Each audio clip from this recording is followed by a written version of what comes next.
Yes mga lods, ayan yung ating chicken mga lods. Gagawa na naman tayo ng ating recipe for today. Ulam natin ngayon mga lods na tanghali. Ito, pinakuluan natin at pinalambot natin mga lods yung ating chicken. Ayan, dadandyan na rin yung ating tanlad. Lagyan na natin mga lods, no? Kakaibang ano naman ito mga lods, tinula natin. Ayan, at ilagyan na natin mga lods yung ating paminta habang kumukulo yung ating chicken mga lods, no? At siyempre yung ating kamatis, ilagay na rin natin. Ayan, at yung ating sibuyas mga lods. Ito naman ang ating recipe ngayon. Kakaibang recipe naman ito mga lods. Hindi na natin siya ginisa, no? Diretso na natin siya mga lods para hindi siya mamantika. So ayan ang ating recipe ngayon. At siyempre lagyan natin mga lods yung ating siling haba. Ayan, tinula ang gagawin natin mga lods, pero kakaibang recipe ng tinula. Ayan, okay. Ayan, bakulay muna natin siya mga lods, no? Ulit, takpan muna natin mga lods.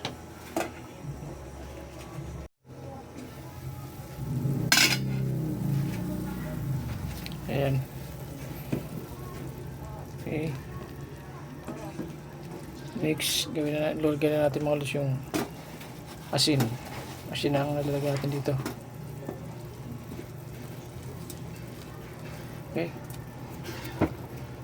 then timpla na natin mga lods. Okay. Pero yan mga lods ay optional lang yan, no? Pwede pa natin dagdagan yan, depende na lang mga lods sa ano natin, no? Okay, yan ang ating tinula. Ayan, tapos lagyan na natin mga lods yung ating papaya. So yung papaya natin mga lods, papaya yan, no? Yan yun. Okay,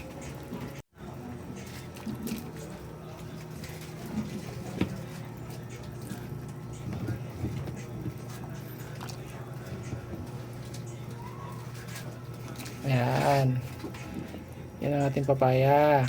Okay, yan ang magandang papaya mga lods. Talagang ano pa siya, no? Hindi siya hinog, kasi pagka hinog medyo matamis-tamis na kasi mga lods. Ito sakto lang siya. Okay, okay, takpan ulit natin mga lods.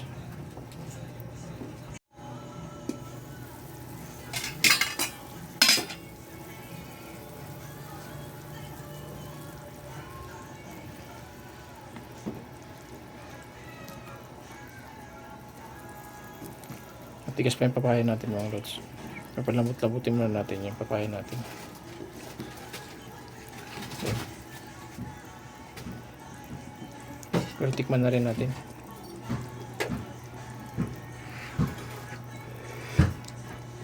Yun, yan ang sinasabi natin mga lods. Kaya siyempre dagdagan natin ng konting asin. Ayan,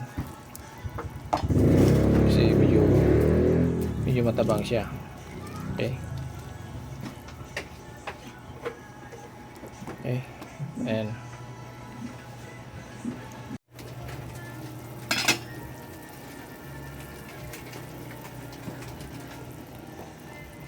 ayan, medyo malambot ng ating papaya at yung ating chicken mga lods. Karne chicken ay medyo malambot na siya, kaya siyempre, pero tikman ulit natin mga lods para sigurado na tayo. Wow, yun na mga lods, ito na ang ating timplada. So ayun ang ating tinulang chicken mga lods, no? At siyempre hindi yan sapat mga lods dahil mayroon pa tayong ilalagay. Ayan ang ating dahon ng sili. Ayan, saglit lang yan mga lods, saglit na lang ang paghihintay natin at sigurado pusog na naman tayo nito mga lods. So ayan, so takpan muna natin again at maghintay tayo ng ilang segundo. Okay mga lods?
Wow.